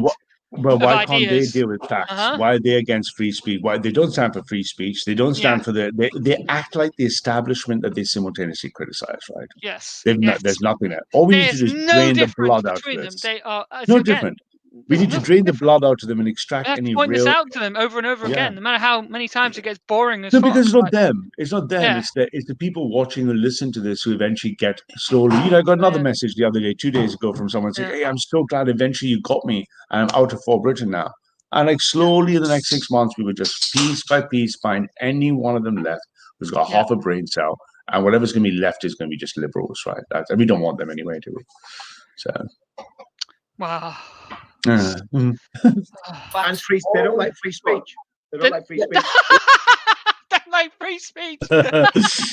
Free speech? You are fucking with us, right? Are you serious? Free speech. You haven't got the balls, Richard Inman, and whoever the clown is on the right. You don't have the balls to deal with free speech. You can't handle free speech. You can't handle the truth. You want the truth. If you can handle the truth, debate any one of us, but you won't, will you? They won't. They're terrified. You don't like free speech? I work with I'm not mentioning the gentleman's name on camera because he might not want me to, but I work with an intellectual when we were doing the UK freedom movement, when we were setting the UK freedom movement up and working out the mission statement. And we came down to, well, three to four principles, and it's very, very simple. It's freedom, equality, democracy, and I add sovereignty onto the end of that as well. You know, and freedom covers everything. It's freedom of speech, freedom of conscience, freedom of thought, freedom of religion, freedom of assembly. And that means that if you're a communist, if you're a flag-waving communist, you have the right to go and stand outside Parliament and wave your red flag and say that you want the revolution. And put your hand up in that. Put your hand up in whatever the fist, whatever the communist. Is that the same thing as a Black Power thing? I don't know. Anyway, I thought it was the same. And you have the right to go and do that. Black Lives Matter have got a right to go and protest. But what they don't have a right to do is vandalize the cenotaph and try to burn the Union Jack on the cenotaph. They don't have a right to do that, and they should be prosecuted with all the force of law when they try and do that. They don't have a right to go and vandalize the statue of Winston Churchill. Now, what they do have a right to do, they have a right to stand at the foot of that statue and argue with patriots why they think Winston Churchill is a racist and shouldn't have a statue, and we can argue back on why we think he's the greatest Englishman that ever lived and how he defeated Nazism and fascism and so on and so forth. So this is the thing I think is really important, getting to that dialogue. And I mean, I'm involved in a couple of groups on WhatsApp where there's these sort of dialogues going on. And we're saying to people, this is what we believe, and this is why we believe it. Tell us what you believe. And it's a sharing of ideas. And because it's not done publicly, and there's nothing secret going on. It's just so that you're not, if you win an argument, you're not embarrassing someone. It's just small groups of 4 or 5 people having discussions about what they believe and so on and so forth. So I think that sort of engagement is important as well, because I think if people actually listen to our arguments, they'd realize that and I know it sounds very arrogant, but they've realized that we've the best arguments and what we're saying is true and it's right. So will you will you debate Flora Towler, Mark Collette, anyone? You think your ideas are the best, right? Yeah, let's get it on. Horace. Horace and Churchill. Go on. I dare you. Yeah, he's very nice. He's very pleasant. He won't bite. He won't shout at you. He won't be mean to you. You won't debate him. Why? Because he fucking shred you to pieces, mate. It's the irony is quite sickening, isn't it? Everything that comes all irony, bro, mate. Well, everything that comes out of their mouth is just really hypocritical and inconsistent. They don't speak for anyone. They only speak for idiots who just believe that somehow because they fly a flag and they fly the Union flag, that somehow they're patriotic. Flying the flag doesn't make you a patriot, mate. No. I think that sort of engagement's important as well, but the problem is it's very difficult. When you get a mob of lefties, all they do is scream Nazi scum off our streets. I mean, I filmed a woman outside Downing Street the day after the election, and she was beside herself, going absolutely ballistic, swearing about Boris and swearing about me and calling us Nazis and fascists and all sorts. And, I went up to these lefties to try and engage with them, and they hit me over the head with the placards. They were spitting on me. They were going nuts, And I was saying, listen, I don't even vote Conservative. I never voted Conservative in my life. I'm not a Tory voter. What's your problem? I'm not a Tory voter because I can vote for unionist parties in Northern Ireland, but that's another story. But they didn't know that. But so engagement's important. But the problem is at the minute we can't engage with them because they are so caught up in their ideology. It's like some sort of crazy religious cult. It's like something out of Waco or something. I'm expecting some David Koresh figure to pop up soon, but he'd probably be wearing a dress and have permed hair or something. But that's not there. Hang on. If you just replay that whole paragraph, don't replay literally, but if you listen to that whole paragraph, it describes exactly how they act towards us. Yeah. Verbatim, word for word. They won't debate. Yeah. They think they're crazy. They'll call us Nazis. They'll do this, this. And eventually he comes back to man in a dress. And less said about that, the better. But, but I mean, mate, exactly what they describe is exactly what they do to us, right? Yeah. So they can't hold that as a principle. It's follow it out, right? If they say no, I would debate anyone, then they'll debate us. Or I support deplatforming, in which case don't whinge about the fucking left deplatforming here, because you don't stand for free speech at all. They're fucking hollow, mate. Absolute fucking cavernous stuff that we're up against. So how do we break that down, Ricky? What's the best way to do that, do you think, mate? Well, look what they've done. They've went for the highly inflammable fuel to the fire, which of course is race, and especially when it comes to black and white, because we have the history of slavery. We have all of this history in the past that is very easy to use to ignite people's emotions, to ignite people's anger, and that's exactly what they've done. This has been one big ploy from the start, a big play, and it's played out exactly the way that the Marxists want, because with such division, with such anger, with such anarchy on the streets, it's very easy to promote for a political and economical revolution, which is what they want. But of course, they're not going to achieve that. They'll not achieve it, especially on our watch. We're not going to sit back and allow that to happen, and it will never happen. But look, you said, how do we solve it? And look, this is what I really believe, and this is why one of the reasons why we started British Lives Matter is because we believe in inclusive patriotism, right? Inclusive patriotism is seeing the love of our country.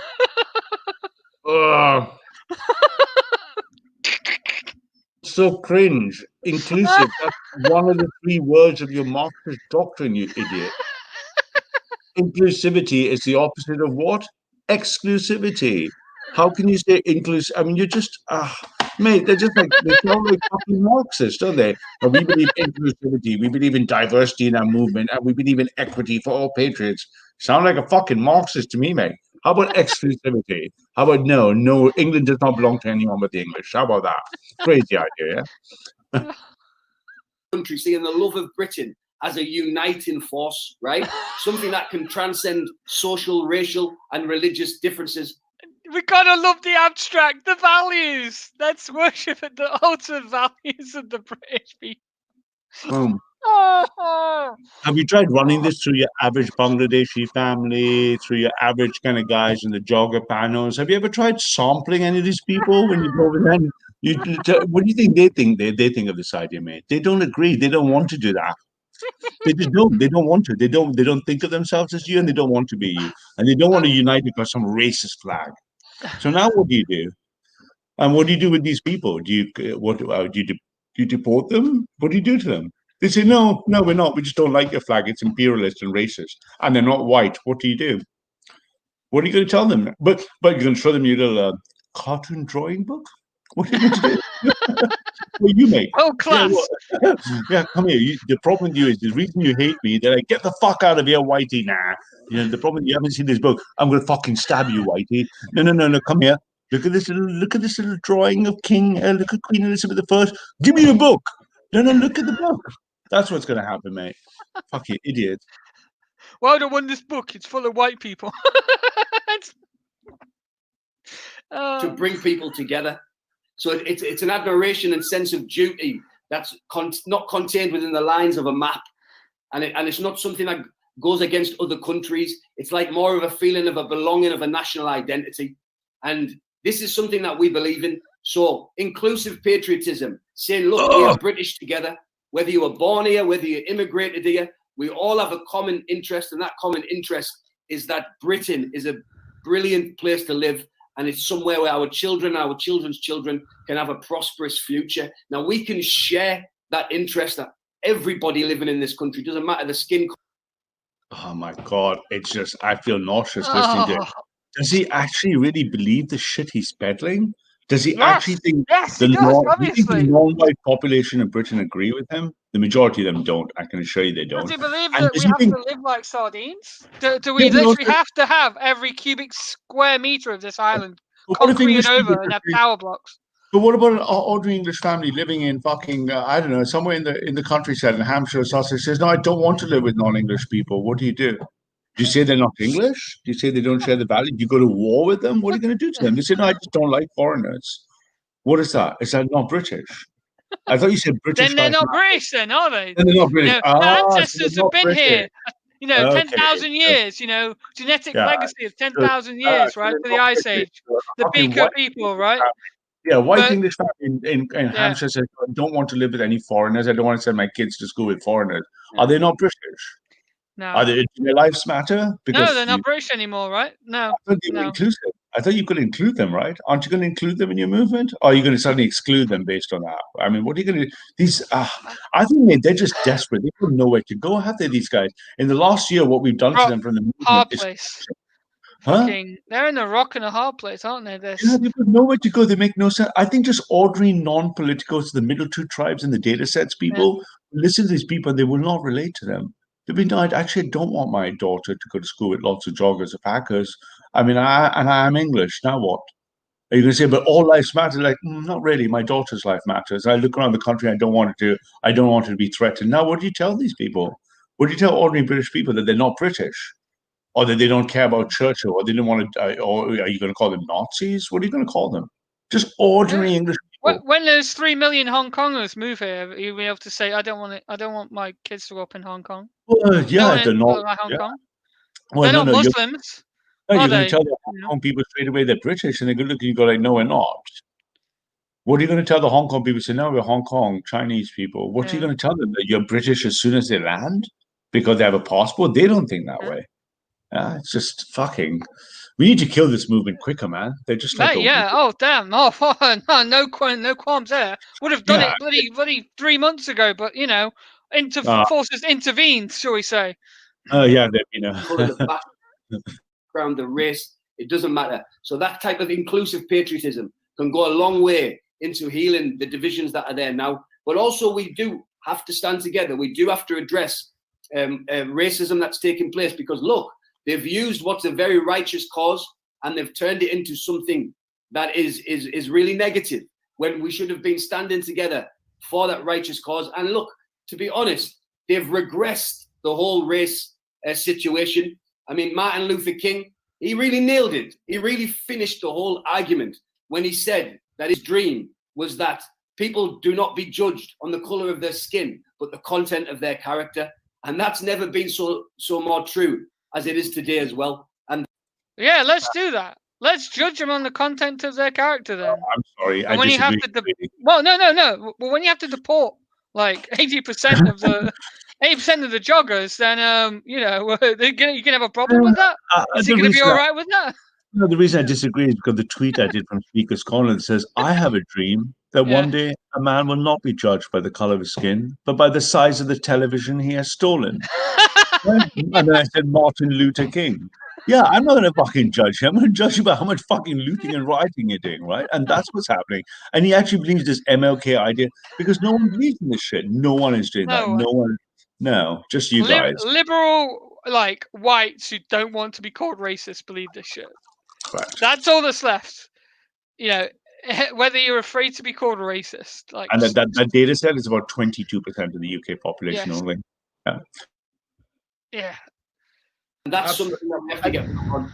And some of these activists, and most of them are white, to be quite honest, the people that are producing these books and these academic studies, so to speak, about white in quotation marks with some parentheses there.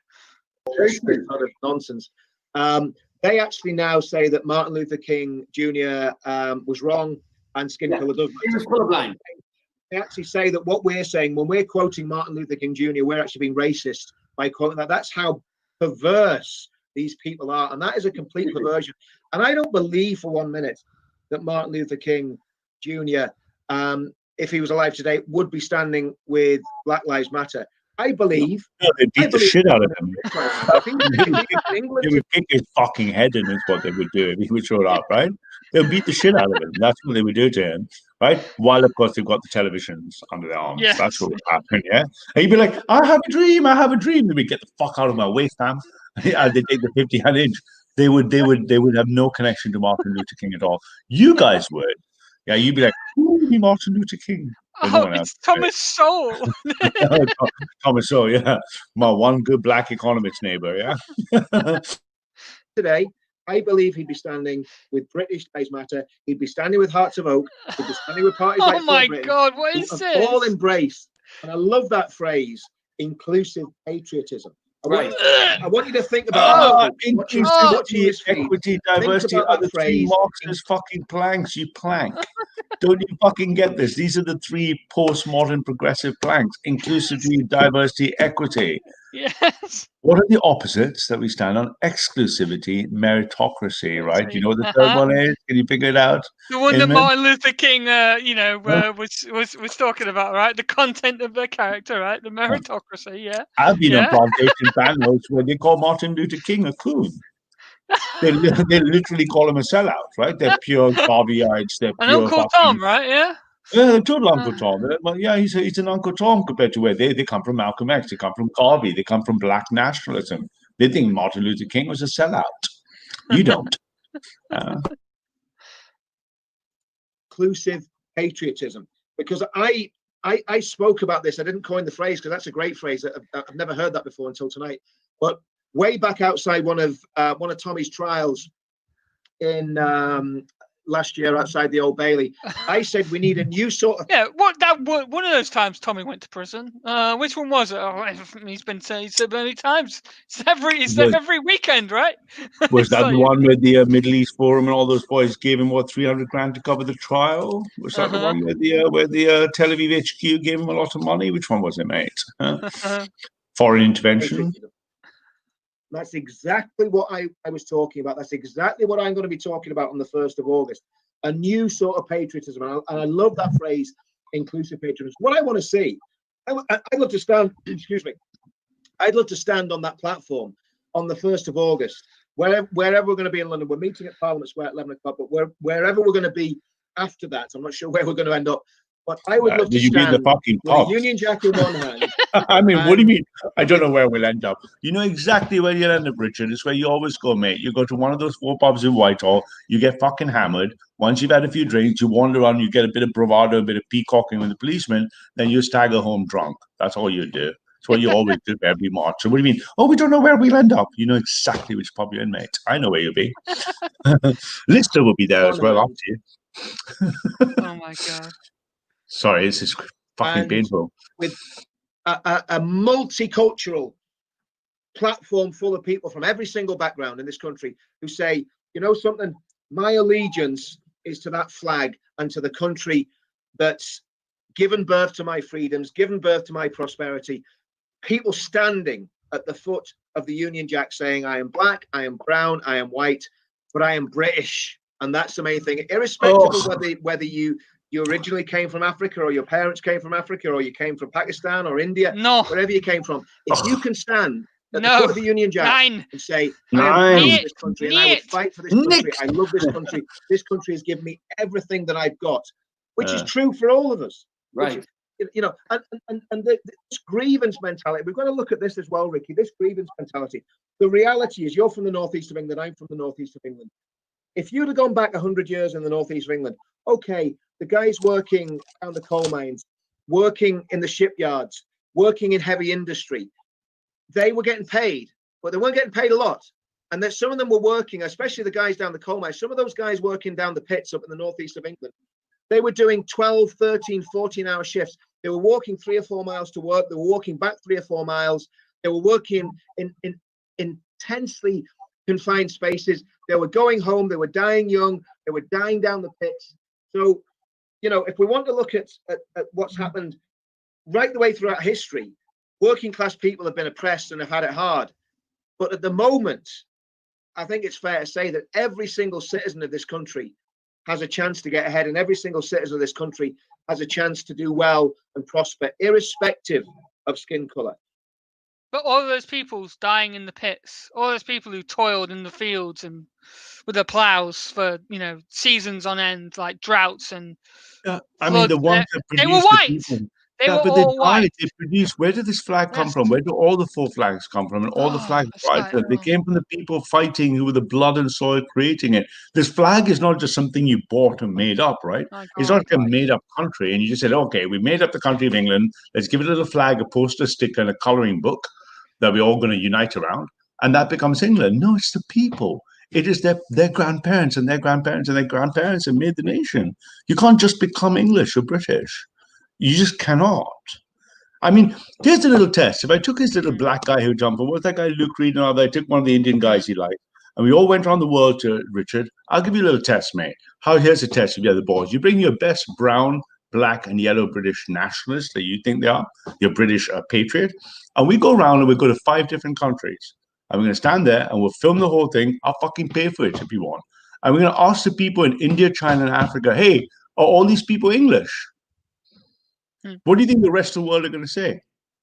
They're going to say, yeah, there's one English guy, and then there's a black guy, a brown guy, and someone else, and they're not English. Oh, but David Lammy sounds British. Yeah, the black guy, he sounds really British, man. He's speaking like a really good English accent. Where's he from, they're going to say. They're going to point out to you that he is not English. Yes. You can't make David Lammy become English. If Sadiq Khan, you, me, and David Lammy went to China, not a single one of the billion Chinese would, for even an instant, think that only you they would see as an English or British person. They wouldn't see anyone else as British. Can't you get this into your thick fucking head? You cannot remove race. You just cannot. You cannot remove ethnicity. They just don't want to accept the truth, do they? They can't see it. Well, I think they can see it, but they're just too scared. Of course, that's what it is, isn't it? Yeah. Hello, hello. Hello, hello.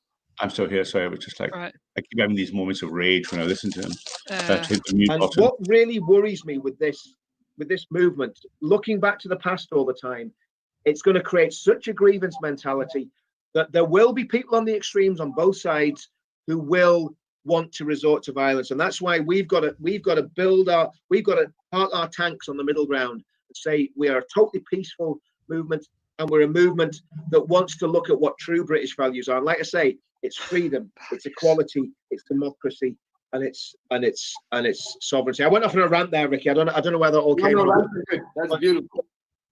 So this is what we've got to do. So we've looked at education. We want to sort education out. What about policing? I mean, what you're involved with the black community. I'm so sorry. We've looked at education. We've sorted that out. Oh, we've worked out how education is. What are you going to do next, mate? I think we just had a hand-waving dismissal. Oh, good, we've sorted out education. Now what are we going to do next? Defense, policy, health? Come on. We heard what your ideas of education were. Oh, yeah, children's books. What about for the adults? You're just going to do anime or something? What are you doing? You're involved in a black church and so on and so forth, and your wife's African. What's the perception of police in the community that you're, I suppose, very close to now? What's happening there? Because obviously, is there an issue? Is it imaginary? What's happening there? Right. Look, before I talk about that, inclusive patriotism. I just want to make sure that it's a term. I suppose very close to now. What's happening there? Because obviously, is there an issue? Is it imaginary? What's happening there? Right. Look, before I talk about that, inclusive Did he just say patriotism. his wife is African? We've looked at education. We want to sort education out. What about policing? I mean, what you're involved with the black community. You're involved in a black church and so on and so forth, and your wife's African.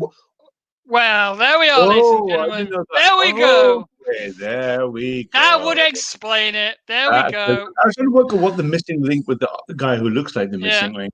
I'm like, what's the missing link with missing link on the right? Gotcha. Mystery solved. Mystery solved. That makes sense. Okay, no worries. Acts 17:26. Sorry. In the community that you're, I suppose, very close to now. What's happening there? Because obviously, is there an issue?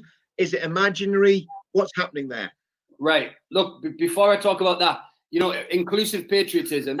I just want to make sure that it's a term that I've adapted, and we've adapted at British Lives Matter. Well, I first read that terminology coming from a British journalist called Stephen Daisley. That's where I first got this terminology from. So I don't want people to think that we made it up. We adapted it. We took it, and it's great anyway. It's great. Go wider. We're going to make it go wider anyway because it's so important. But look, on the policing issue, it's basically a vicious I water on your fucking dreams, what's mate. going on a fucking shit expression. Yeah. It's a fucking shit expression. It says nothing. It's no different from the progressive left. It's no different from the soft socialist left. And it's no different from liberalism. Inclusion by value, they're just the same idea. So there's nothing clever. There's nothing witty about it. There's nothing strong about it. It's weak as fucking shit. Right? Inclusive patriotism. Youth. It's a vicious circle that is spinning round and round and round. And the real expert that I've seen recently to speak on it is the former Met Police Chief. He's called Kevin Hurley, and he's a real truth-telling former officer, and he's an experienced intellect on the subject. And what he said is that the senior leadership in the police are so forceful when it comes to diversity that even if the criminals that you're supposed to be catching, and he used an example of the top 10 criminals in London when he was the Met Police Chief, where they were all black. But when his senior came to visit the officers and he saw it, he told him, you can't do that. You need to change it. So it's no longer about the letter of the law. It's now about diversity. So with that problem, because people, if they don't follow it, if the police officers don't follow it, then they're not going to get their promotion. Their careers are going to be at stake. And like I said, it all stems from this common purpose teachings and integration that they did, and they call it cultural intelligence, they call it, which is showing why the police are given such an indifferent approach. I'm sorry, but no, it because isn't. It's not. It's absolutely. You guys are fucking idiots. Why don't you go to the government's website departments and read the research papers and the documents underpinning formal government policy? That's not what it is. The entire policy umbrella is called shared values approach. So actually, your common shared values, your Sargon, is what the government is using to masquerade it. They're not. This diversity is downstream from that, and it is not progressive Marxism. The umbrella is the common building of Britain on common shared values. It's Have you built on seen a the liberal. comment? I mean, this comment here from John Yates just literally sums up the whole thing. Real togetherness, not the fake Marxist kind. Okay. So you're gonna be. So let's go for tropes, mate. Let's go for tropes, right? He wants it to be the black guy and the brown guy who's got a Chelsea top on who says "I love England," isn't it? Yeah. That's the thing he wants, isn't it? And as long as there's a black guy who stands up going, "Screw you! I'm with my black people. I'm with my black brothers and sisters. I believe in my black racial pride." You don't like him. Right? He might be born here. I can introduce you to many black people who feel that way. Go like, actually, no, I don't feel British. I don't feel British at all over here. I feel like my roots are somewhere else. I feel like I've become from a story of slaves that brought me here. And really, my heart is with my black people, and my black people, my real homeland is Africa. I have complete respect for such black people. They're not pretending that they're something they're not. They're not claiming they want to belong to this. They're rejecting the idea of inclusivity, and they're showing strong racial, ethnic, and heritage pride. Those black people are exactly what real black people should be like. You're looking for a trope of a black guy who comes along the DFLA march and says, "Yeah, I belong to the Chelsea Headhunters, yeah, and I want to be British." That's your trope, isn't it? And you think that's real togetherness. That's not real togetherness, because that black guy is an anomaly. He's not what black people feel. Black people don't feel like that. Just listen to black voices. They won't agree with you. I'm not talking about BLM. I'm talking about ordinary, racinated black people. Just normal, racinated black people, unless they're progressive left. So these guys have a tiny market for these non-whites. Why? Because they don't want to be called racist. Right? That's all. They just have it. And the non-whites they're speaking about are a tiny percentage of non-whites in the UK. So out of touch, mate. I mean, yeah, John Yates just sums it up. You know, the reason why the Marxist one isn't working is because it's, in their eyes, it's fake, right? Yeah, it's they're not not real. doing it. They're not trying hard enough, right? They're not really together. They're not really. So they haven't gone camping together. Yeah. Hey, but I'm conscious we only have 10, 15 minutes before Mark's on, right? Yeah, I know. They're doing that, right? And they're doing stop and searches on a lot of black youths because the crime rate, especially when it comes to knife crime, carrying weapons, it goes on the swing of black youth. There's no running away from that. The statistics shows it. But the black youth are believing that they're being targeted because of their race, and they're being unfairly treated because of their race. And it's all backed up by these far left movements, the BLMs and everything. And it's all backed up by the regurgitance of history, of slavery, of all of this stuff. So it's a vicious cycle. The police don't want to get fired. The black youth feel like they're being unfairly targeted, and it's just going back and forward, back and forward. That's the only issue. But you said something important. What the fuck was that? I have no idea, man. I think they're so lost because we look at who they're appealing to. Who are they appealing to? They're only really appealing to the kind of, I guess, the liberal conservative branch that are not in the Conservative Party because they're anti-establishment or they hate Muslims, but they're not appealing to 90% of non-whites in this country at all. So even if they're trying to betray all the white people in this country by claiming they're inclusive, i.e. rejecting English nationalism, because they're fundamentally telling an Englishman, you're the same as the other guy over there. You and Priti Patel, no difference. Halstow, Ash Sarkar, same person. They've got a tiny audience of non-whites, and why is that? So in many ways, I'm not a conspiracy theorist, you know that, Matt, but I know you like it. If anything, they're textbook controlled opposition, right? If they were being controlled by someone, Oibe, who knows who, they would be doing textbook control opposition. They are the definition of the useful idiot.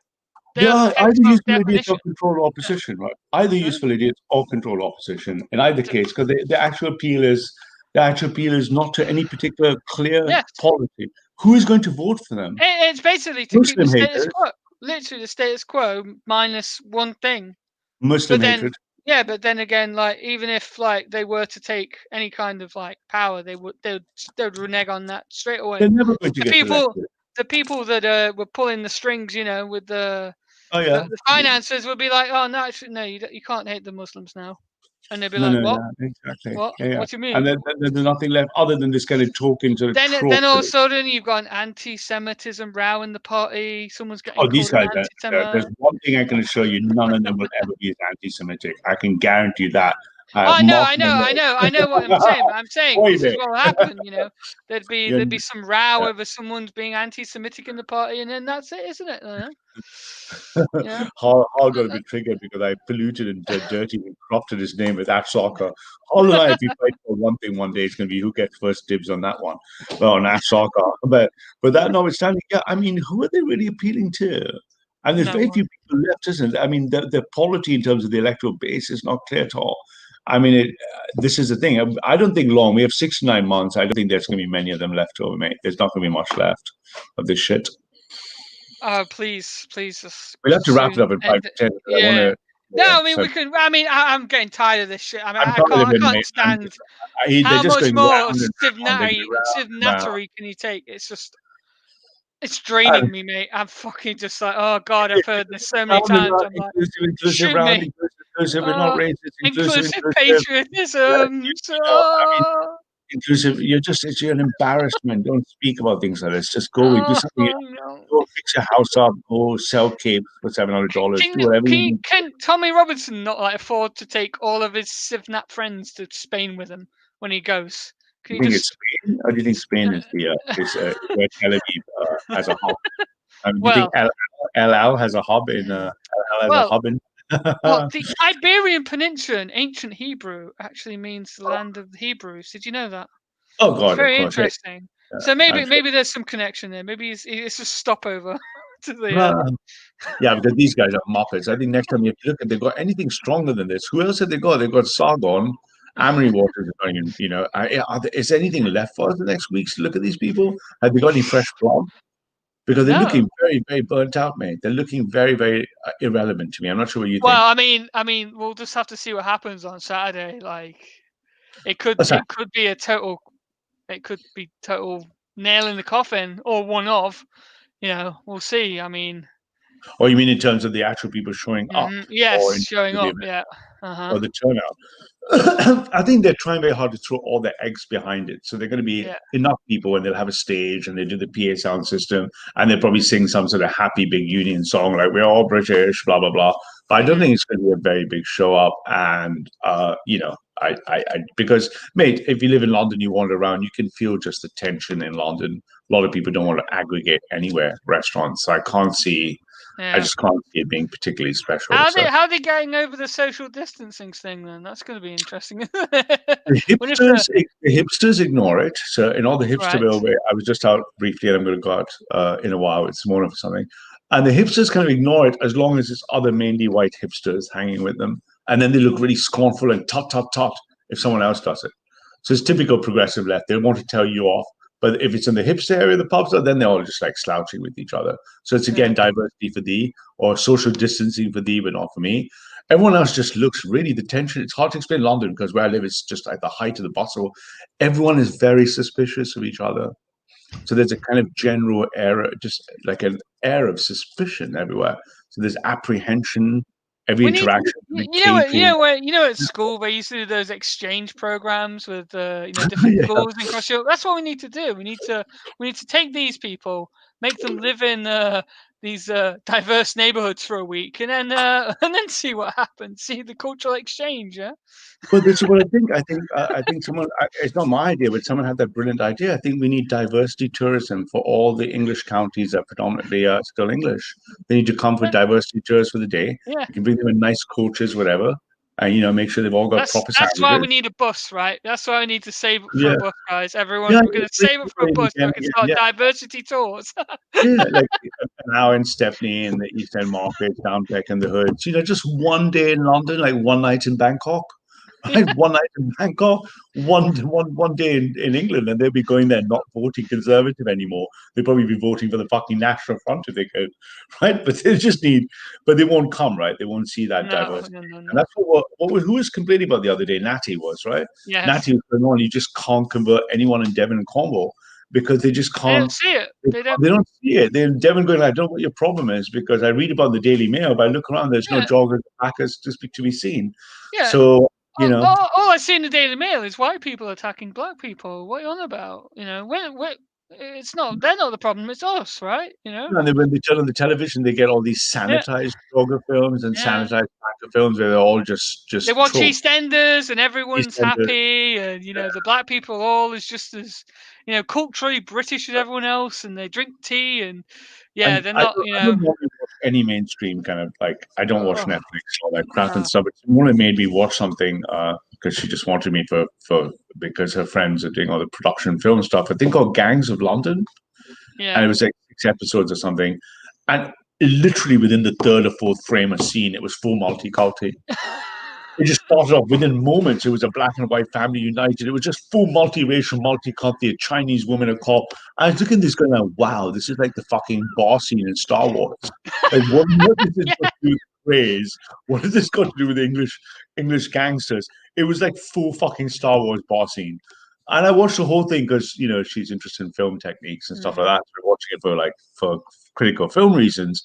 And I was just sitting there with my jaw dropped the whole 6 episodes, going, "Wow!" Special effects notwithstanding, it's almost like the only thing that was missing in it was like a zebra or a transracial penguin. They pretty much had everybody else covered. And I see they go like, so if you're a nice old couple reads the Telegraph, you live in Hampshire, and you turn on the television, you watch this, you probably think, it's all good in London.